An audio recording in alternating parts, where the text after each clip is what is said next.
Okay, this lecture is on pH. First of all, I want to talk about the ionization of water. We got H2O, pure liquid, reacting with itself, which is also a pure liquid.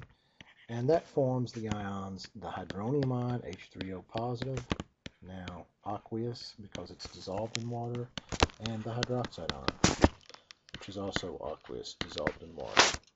Now, from the previous chapter talking about uh, equilibrium constants, if we write the equilibrium expression for this reaction, we get K, the equilibrium constant. Remember, that is a constant value at a particular temperature, and it is equal to the concentrations of the products divided by the concentration of the reactants. Now, the reactant's pure water. Its concentration does not change appreciably through the course of the reaction.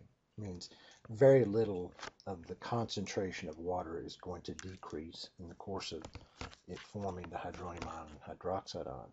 So it's a constant, and it's actually integrated into the equilibrium constant. And when that happens, we put a W here as a subscript to say this is the ion product constant for water.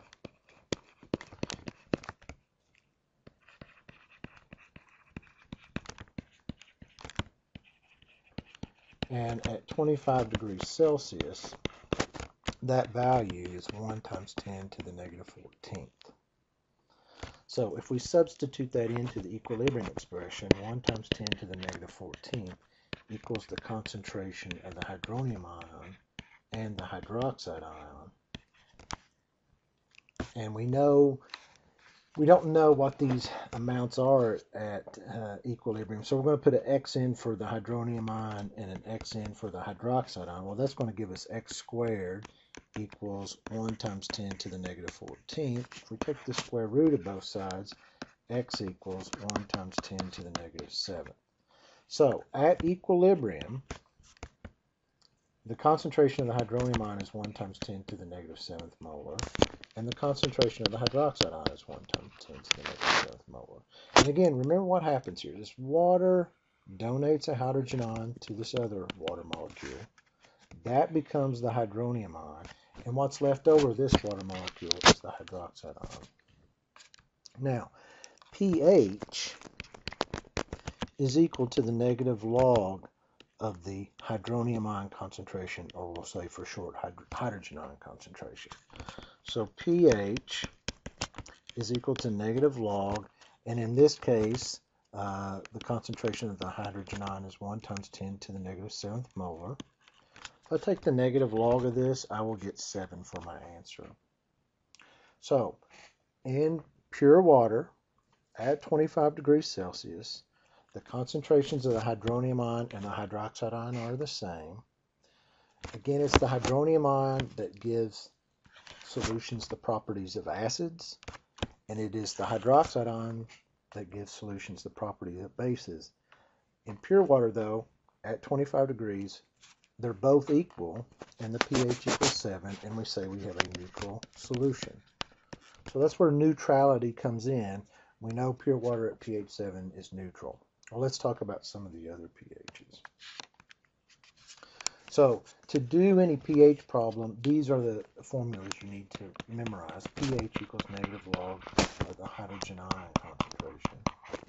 Or we can do some math here. We can move the negative over here and have negative pH equals the log of the hydrogen ion concentration. And if I want to get rid of this logarithm, I do the inverse, which is 10 to the x key on your calculator. That's the inverse. It's just like saying 1 divided by 1. So what we have here, let me clean this up. The hydrogen ion concentration, flipped it over, equals 10 raised to the negative pH. Now, you may be saying, well, why do I need to know this equation? Well, here's one that comes up all the time. We say that coffee has a pH of 4. pH equal to 4. Pure water, pH equal to 7. So here's the question. How many times more acidic is coffee than water? Now, for anyone that hasn't had chemistry, most people just look at that and say, oh, it's 3. But let's look at this. The hydrogen ion concentration in water is 1 times 10 to the negative 7th molar. the hydrogen ion concentration in coffee is equal to, well, let's take this number here, plug it into here, we would get 1 times 10 raised to the negative 4th power. So the difference between here and here is 10 to the 3rd power. Well, what is 10 to the 3rd? Well, it's 1,000. So coffee is 1,000 times more acidic than water. Now, where this has implications in your everyday life, you drink a lot of coffee or you drink a lot of fruit juices or soda drinks, most of those hover around pH of 4, could be down to pH of 3 or 2. Those eat the enamel off your teeth. So we're seeing a lot of people today with the enamel eroding off their teeth from drinking lots of acidic drinks. Let's look at the pH scale again. pH 7 is neutral. Anything less than 7 is considered acidic, and anything greater than 7 is considered basic. Number one property of acids, they're sour. Bases are bitter.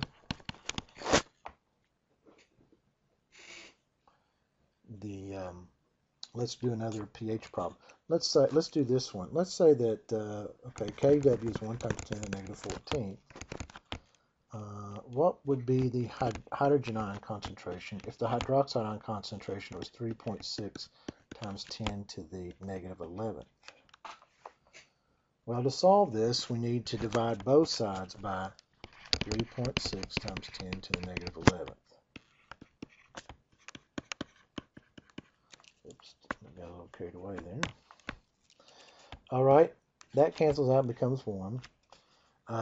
On your calculator, you're going to take 1 exponential negative 14, and you're going to divide that by 3.6 exponential negative 11, and you hit equals, and you get a hydrogen ion concentration of 2.78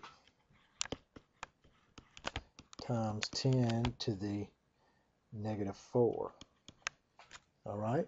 Now, to find the pH of that, we need to take pH equals negative log of 2.78 times 10 to the negative 4. So on your calculator, find the log button and take the log of, well, let's say negative log of 2.78 exponential negative 4, hit enter, and we get 3.5, or 3. Let's look at our significant figures. This actually has 2, so we should have 2 past it. So 3.56 would be the pH. And then I would expect you to be able to look at that and tell me whether the solution is acidic or basic. Well, with a pH less than 7, the solution is acidic. Memorize these equations, this one and this one. pH negative log of the hydrogen ion concentration used when you have the hydrogen ion concentration. You'd like to know the pH. And this other equation is when you know the pH and you'd like to know what the hydrogen ion concentration is. I hope this helps, and we'll see you later.